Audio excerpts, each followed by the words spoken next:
Ya estamos con todo. 3, 2. De Culiacán a Buenos Aires hay 8.330 kilómetros de distancia. A México y Argentina nos separan al menos 6 países, sí Uruguay. Tú no. Esta mexicana y ese argentino somos diferentes en un montón de cosas, pero hay algo que nos une durísimo. Los dos creemos que todo lo que sale de nuestra boca merece ser escuchado, y tenemos razón. Y para eso estamos hoy aquí, para contarles de los héroes, las heroínas y los momentos populares a 8.000 kilómetros de distancia. Hola, ¿qué tal? Yo soy Carolina Hernández. Y yo soy Vasco. Quiero agradecerle, tenemos público mirando esto, Patreons, porque son los únicos que tuvieron acceso al enlace para poder verlo, así que estoy muy contento y les agradezco a todos los que están mirando la grabación, y recuerden que si se suscriben al Patreon de Herejes el Podcast, ustedes también pueden participar. Hay una modificación probablemente que vas a tener que hacerle la semana que viene a la introducción de héroes y heroínas cuando hablemos de los dos personajes de la semana que viene. ¡Claro! Oye, tengo que ajustar, es cierto, porque pueden ser héroes, heroínas y villanos. Y villanos, sí, va a estar fuerte. La semana que viene va a estar fuerte. No vamos a decir nada de nada, pero ¿a quién le importa, no? Bueno, entonces, estoy muy contento del episodio de hoy. La verdad, te voy adelantando.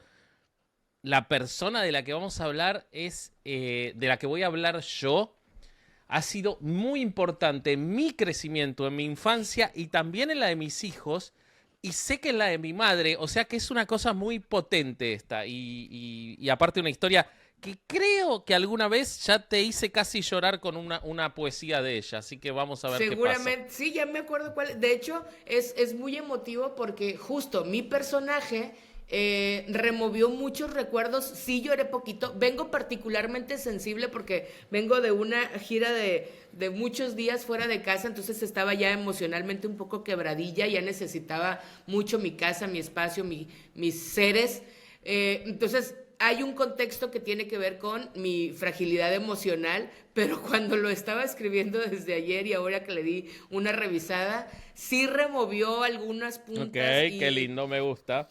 Y me hizo pensar mucho en por qué me gustaba, y ahora van a entender algunas de las cosas que estamos diciendo, porque a mí me toca hablar de Francisco José Gabilondo Soler, y les quiero comenzar diciéndole así, que cuando yo era chiquita lloraba con la canción de la muñeca fea, escondida por los rincones, temerosa que alguien la vea, platicando con los ratones, la pobre muñequita fea.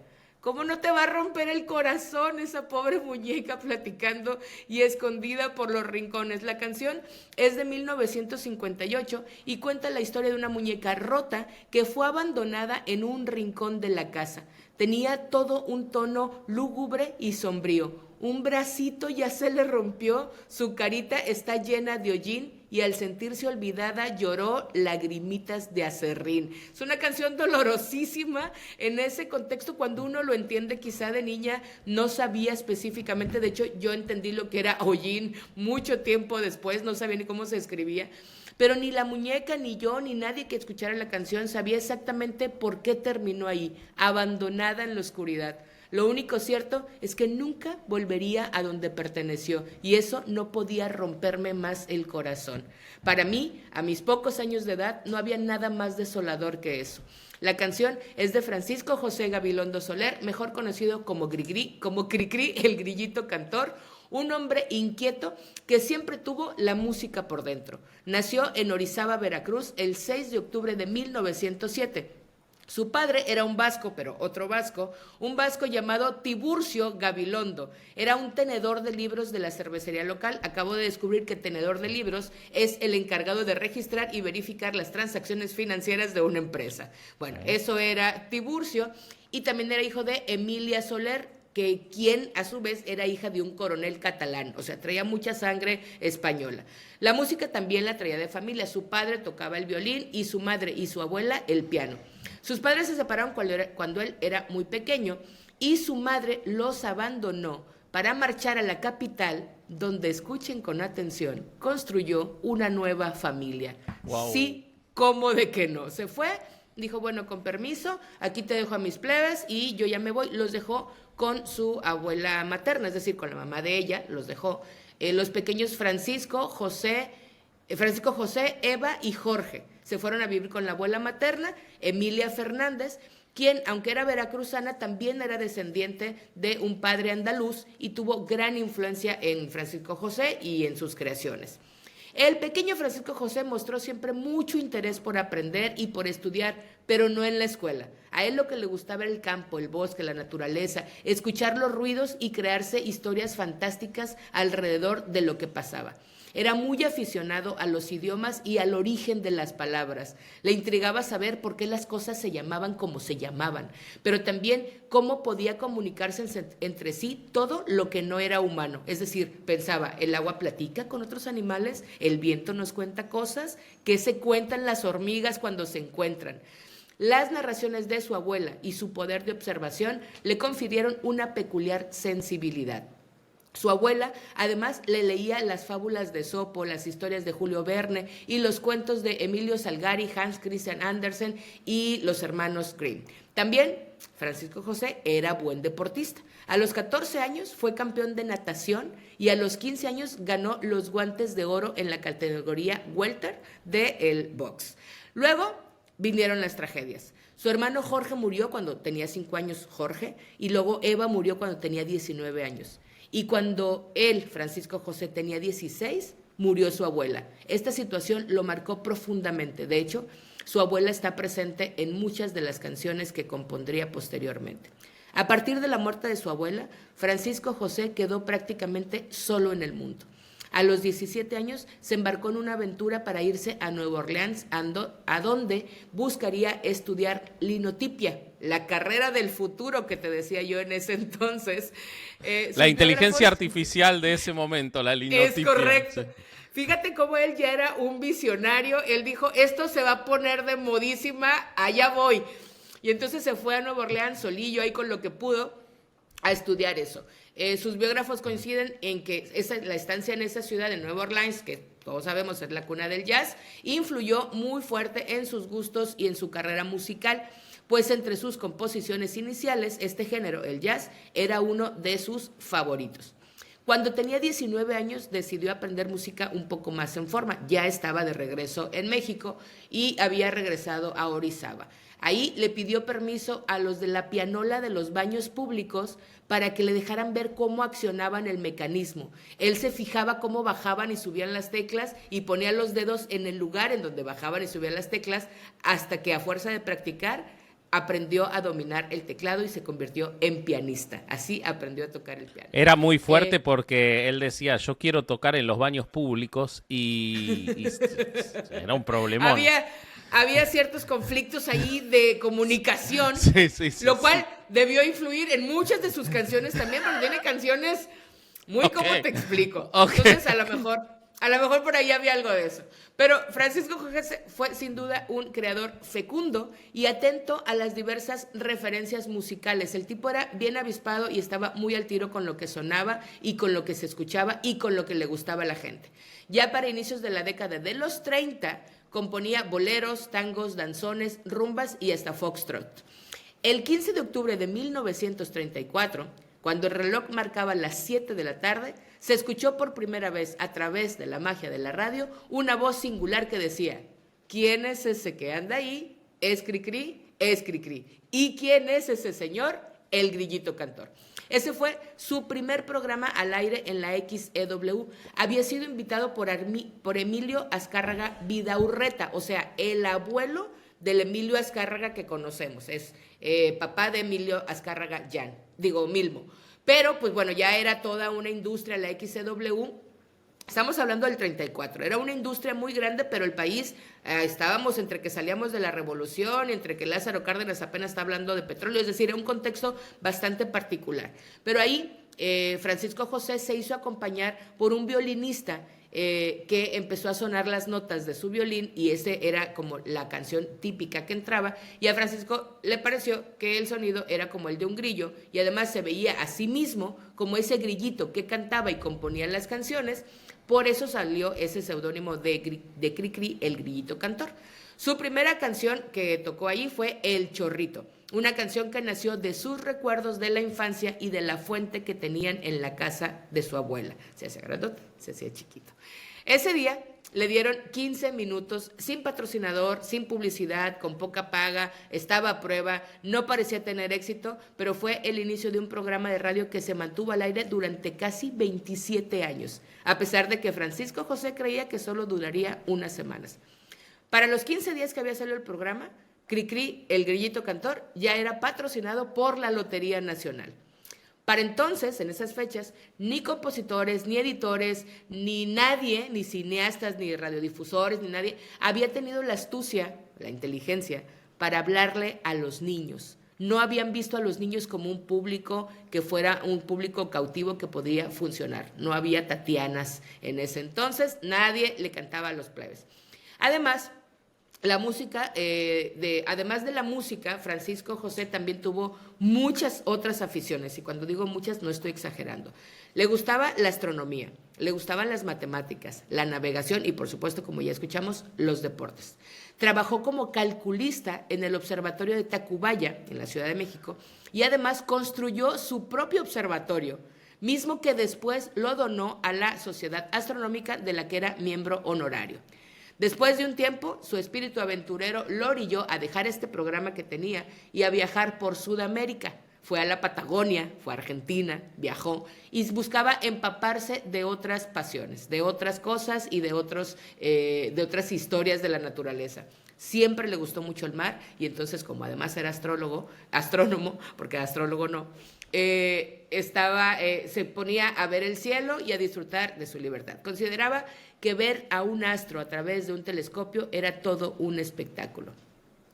Tomó también un curso por correspondencia, un curso de navegación por correspondencia, entonces siempre estaba inquieto. Se casó con Rosario Patiño y tuvieron 2 hijos, Jorge y Diana, de los cuales tuvo 8 nietos. Aunque se divorció de Rosario, su amistad continuó con ella, y de hecho ella era su publirelacionista. Después se casó con Ivette, con quien también tuvo 2 hijos, Francisco y Andrea, y al final de su vida vivió con Gloria Gallegos, con quien tuvo un hijo más, Tiburcio.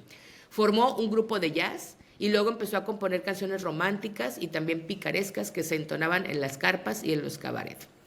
Francisco Javier José Gabilondo Soler apreciaba mucho la soledad, por eso no hubo como muchos homenajes, no le gustaba que le hicieran homenajes, no le gustaban los festivales en su honor, no le gustaba que le hicieran como mucho alboroto. Lo que le gustaba eran reuniones chiquitas con sus amigos astrónomos, y al grupo de estos amigos los denominó los astrolocos, un apelativo que por supuesto él también aplicaba.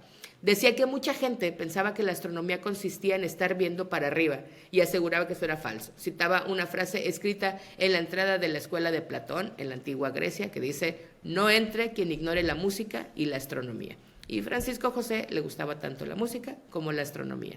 Su repertorio musical incluye más de 227 canciones, de las cuales 120 fueron grabadas. Creó más de 500 personajes y escribió más de 3.500 páginas de textos y cuentos.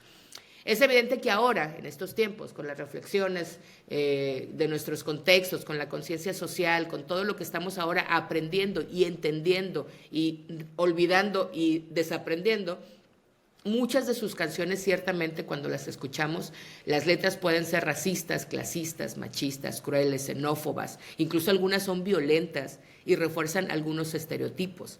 Pero tenemos que entender que era 1930, 1940, y en su tiempo, en su contexto histórico, lo que hacía era vanguardista, porque además un poco intentaba reflexionar y responderse todo lo que no entendía y todo lo que él había visto como algo natural en su infancia y en su adolescencia.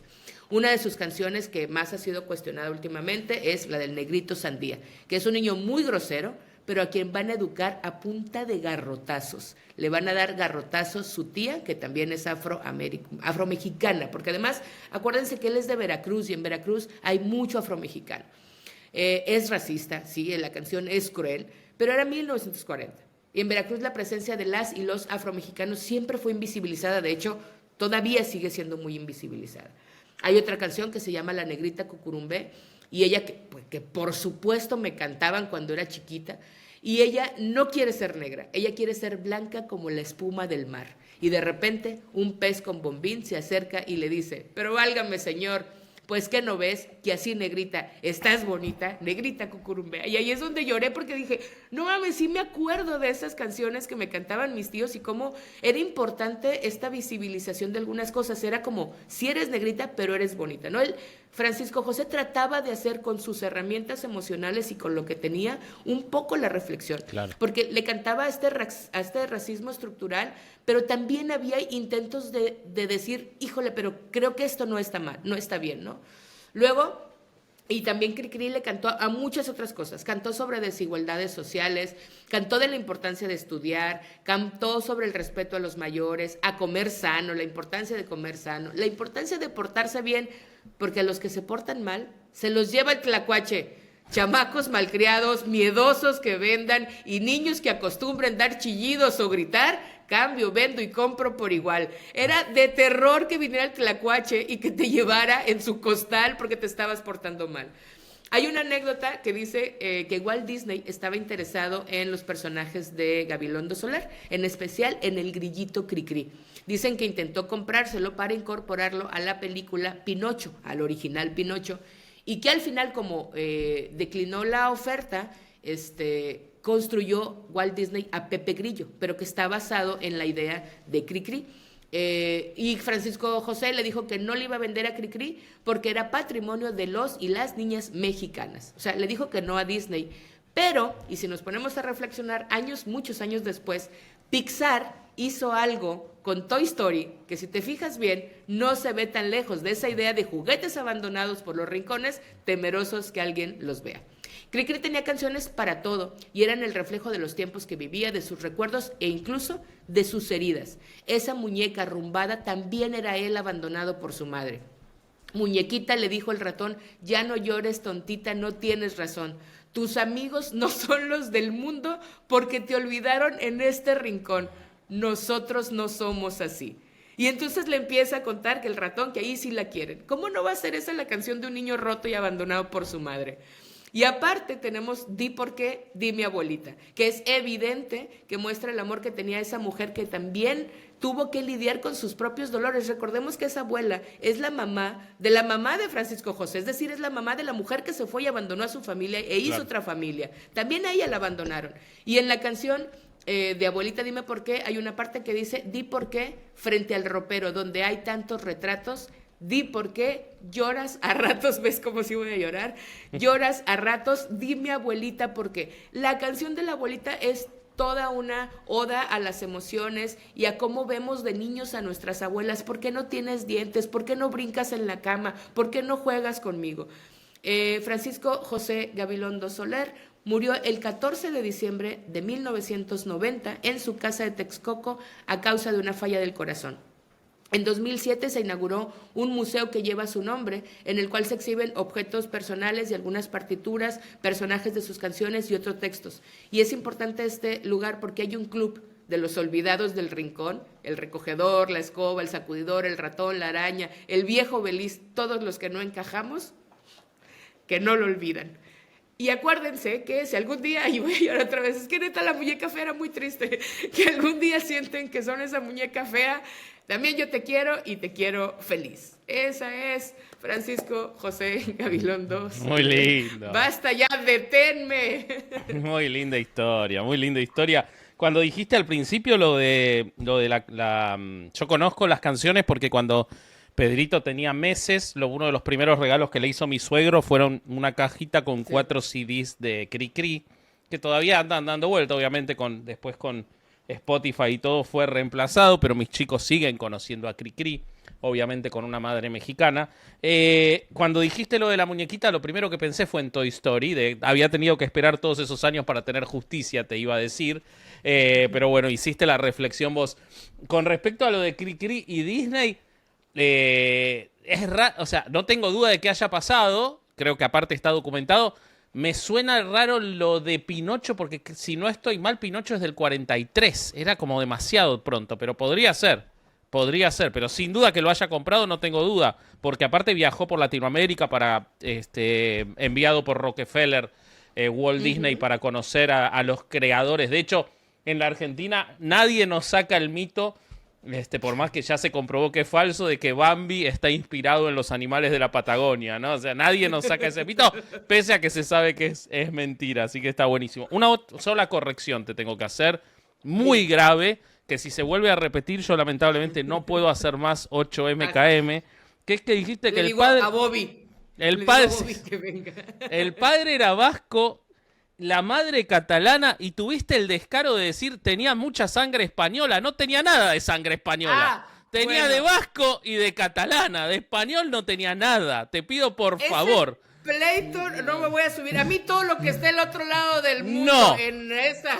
Tenía sangre vasca y catalana. Española, nada. Eso no te permite. Andaluza, decía. Bueno, andaluza pues ahí sí, eso sí. Pero muy linda historia. Me encantó porque aparte en la previa creímos que iba a ser más como oscura y hay una fuerte reivindicación intelectual y todo. Así que eso está bueno. Yo te voy a contar la historia de una heroína, muy bien puesto en el título, porque además trasciende tan fuertemente María Elena Walsh la cuestión infantil en la Argentina, pero sin embargo no existe un elemento para las infancias en la Argentina más fuerte, generación tras generación y con una vigencia absoluta, que María Elena Walsh.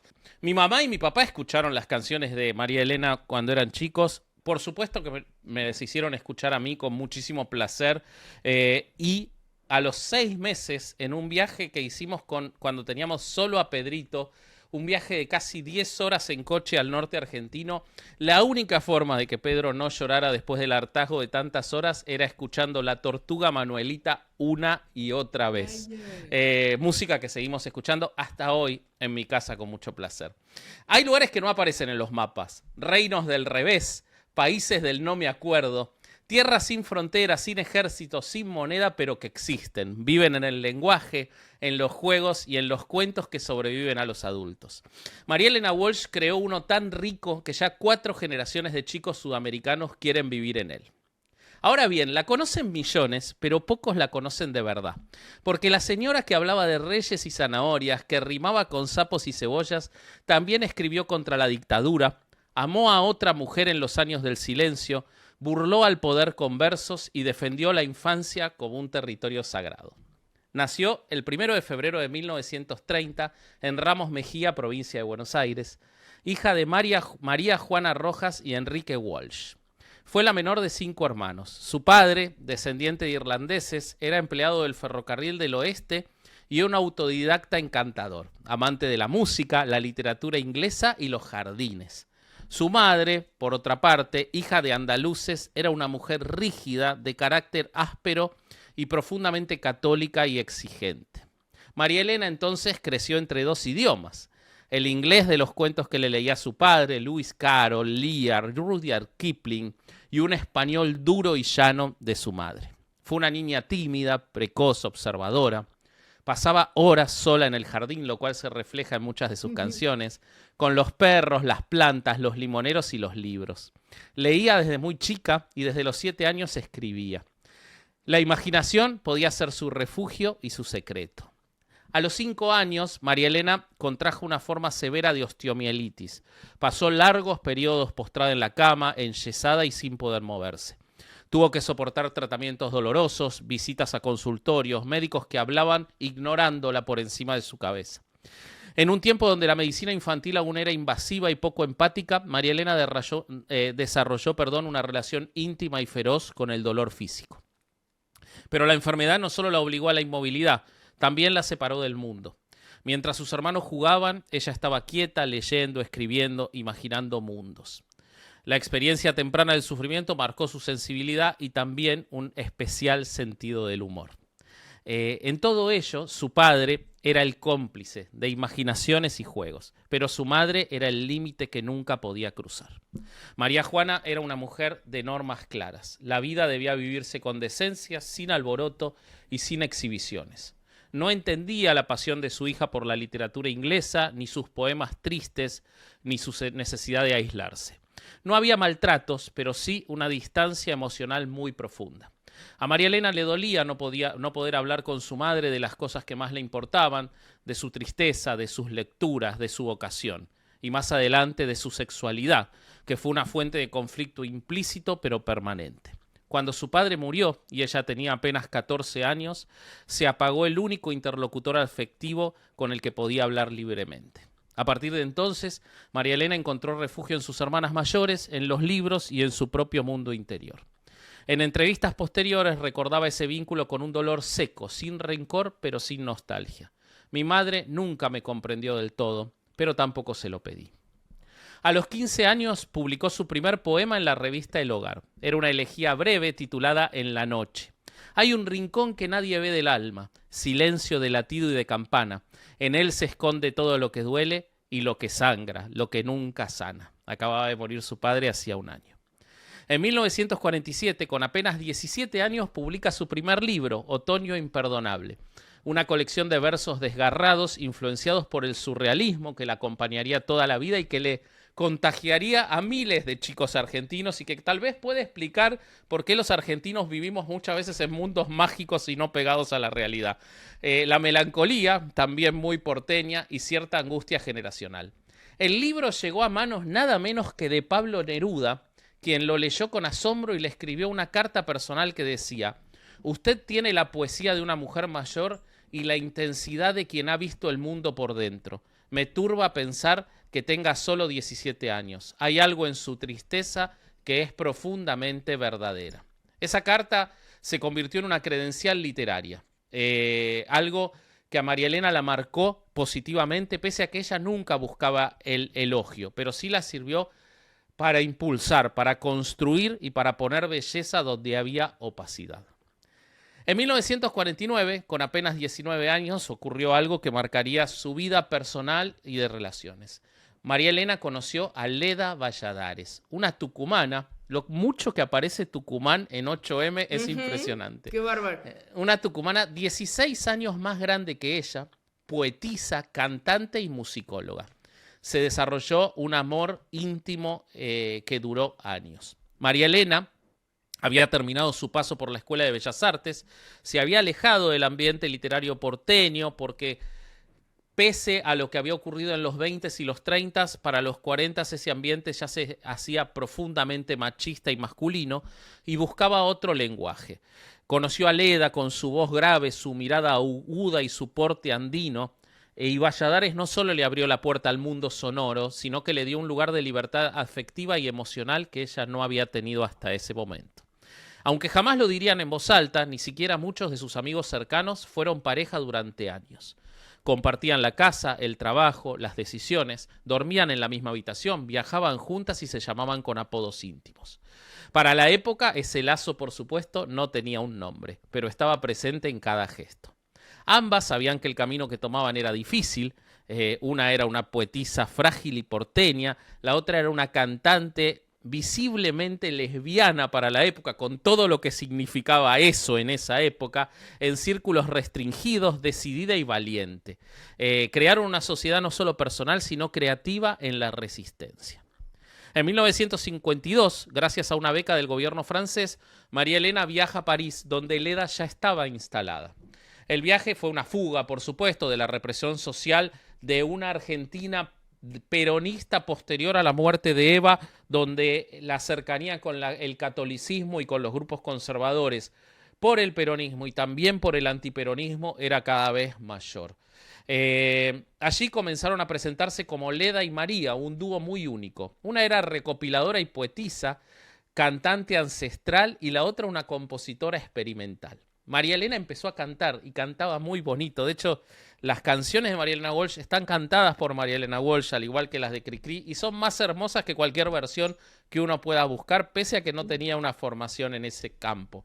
Cantaba con una voz suave, limpia, en un castellano muy neutro, acompañado de tonadas ancestrales del noroeste argentino. La influencia musical de Valladares en María Elena Walsh es tan grande que uno confundido podría pensar que ella era tucumana, pese a que era del centro de la ciudad de Buenos Aires o de Ramos Mejía.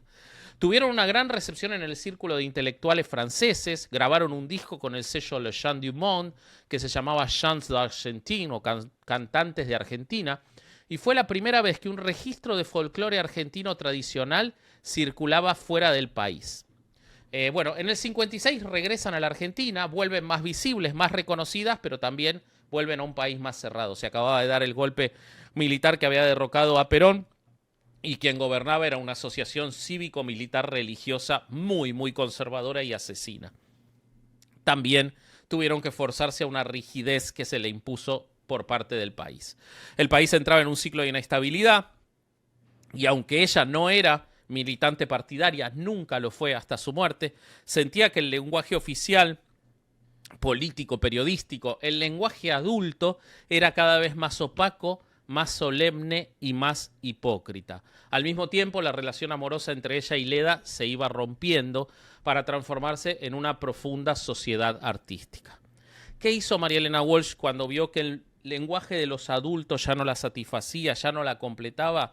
Empezó a escribir para los niños, pero a su modo, con su absurdo, con su humor negro, y fue la primera en tratarlos no como niños tontos, sino como personas capaces de recibir todo eso, y vaya si lo recibieron. No había nostalgia en sus canciones, no había imposición comercial. Entendió que el mundo simbólico era más en el lenguaje de los niños que en el lenguaje de los adultos. Empezó con juegos, rimas, trabalenguas y canciones de cuna, pero enseguida empezó a criticar la solemnidad, lo establecido, la lógica y la opresión.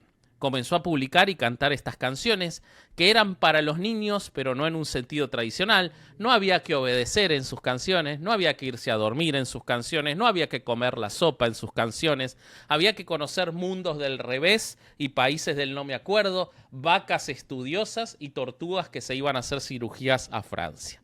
Me dijeron que en el reino del revés nada el pájaro y vuela el pez.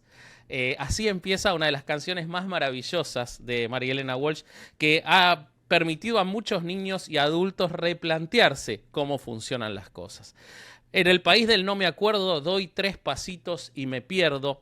Esa canción ha sido reinterpretada tantas veces sobre lo que ocurría en la Argentina, el país del no me acuerdo, donde todos miraban para otro lado y siguieron mirando muchas veces más. Manuelita, su canción más famosa, que tiene monumentos, que tiene películas, trata sobre una tortuga que vivía en un pueblito llamado Peguajó. Cuando vos llegás a Peguajó, lo primero que ves es una tortuga Manuelita gigante en la ruta, pero un día se marchó, nadie supo bien por qué. A París ella se fue a París porque estaba enamorada de un tortugo y ella era más grande que el tortugo, se fue a operar, se hizo de todo, se hizo el pelo todo, y después se da cuenta que cuando vuelve, nadando por todos los años que tardó, vuelve igual que antes y el tortugo la quería igual. Una hermosa reflexión sobre el tiempo, la búsqueda de la identidad y la transformación. En una época en la que envejecer con gracia está tan prohibido, Manuelita recuerda todavía hoy muchas otras cosas. Ella entendía el castellano como una casa de habitaciones cerradas, en la cual había que ir abriendo puertas, sacar muebles, pintar techos con colores nuevos. Su poesía infantil era subversiva en la forma, jugaba con las rimas, las aliteraciones, las estructuras circulares, pero también con el contenido. Las reinas querían escapar, no querían reinar más. Los profesores eran los burros y los alumnos eran los que sabían. Los ejércitos marchaban para atrás y los países estaban del revés. Cada poema era una fábula donde los símbolos del orden se subvertían, la moraleja no era directa, sino que a lo que nos invitaba era a pensarlo. María Elena jamás trató a los chicos como tontos, no les ocultó la tristeza, ni la muerte, ni el absurdo del mundo adulto, pero lo transformó en un juego. A mediados de los 60 ya era una figura reconocida en todo el país, actuaba en teatros, publicaba libros y discos. Sus libros son reeditados permanentemente y la verdad que son maravillosos. Y era citada por pedagogos y cantada por los niños en los actos escolares. Era sumamente reconocida en su propio país. Pero aún así mantenía un muy bajo perfil, no le gustaban los flashes, no le gustaban los homenajes, no daba entrevistas y solo permitía que hablara a través de su obra. Años después diría en una entrevista: no me gusta que me digan que eduqué a nadie, solo quise decir cosas que no fueran mentira.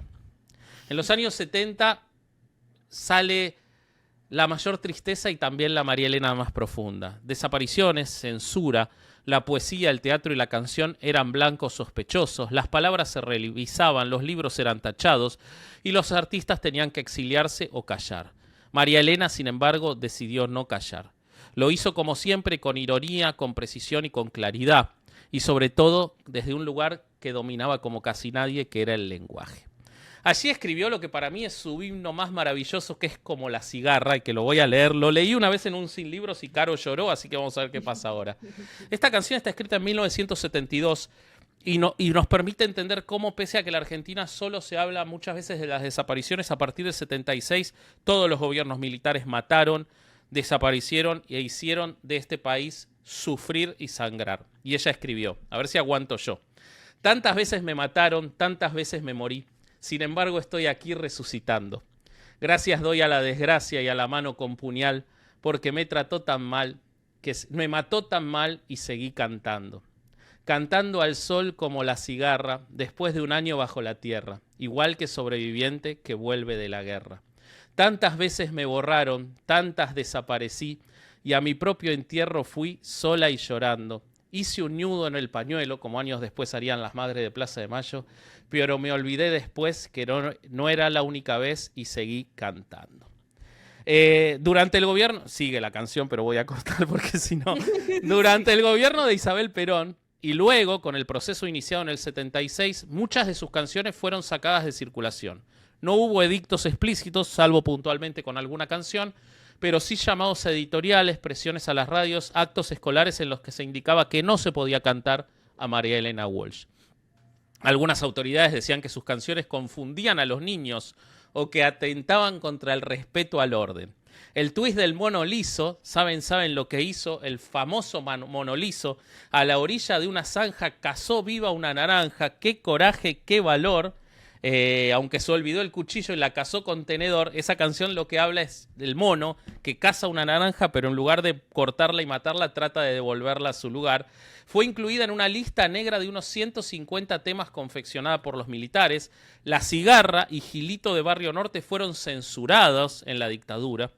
Pero María Elena siguió, y en el 79, en plena dictadura, publica en el diario Clarín una columna que quedó en la historia. Se titulaba Las desventuras en el país jardín de infantes.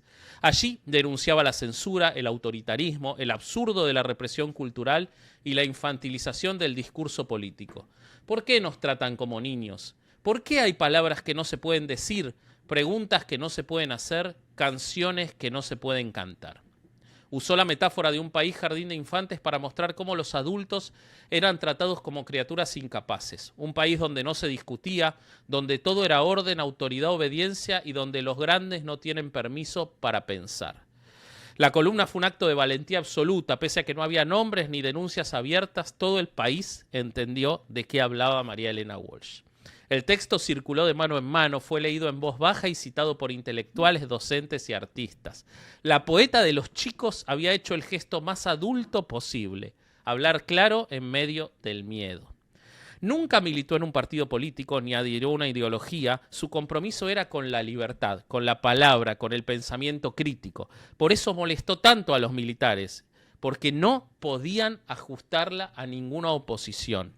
Se volvió loca a la derecha, se volvió loca a la izquierda dogmática. María Elena contestó, no me gusta que me usen ni para el bien. Cuando me halagan demasiado, empiezo a desconfiar. Después de la publicación del artículo recibió amenazas, tuvo que abandonar su casa, algunas editoriales cancelaron los proyectos con ella y hubo muchos medios que la silenciaron. No dejó de escribir, siguió publicando poesía, columnas, canciones. Empezó a escribir en clave más personal y para adultos, sacó varios discos para adultos y siguió trabajando para los chicos. En un país donde todo se volvía consigna, ella eligió la ironía como forma de denuncia.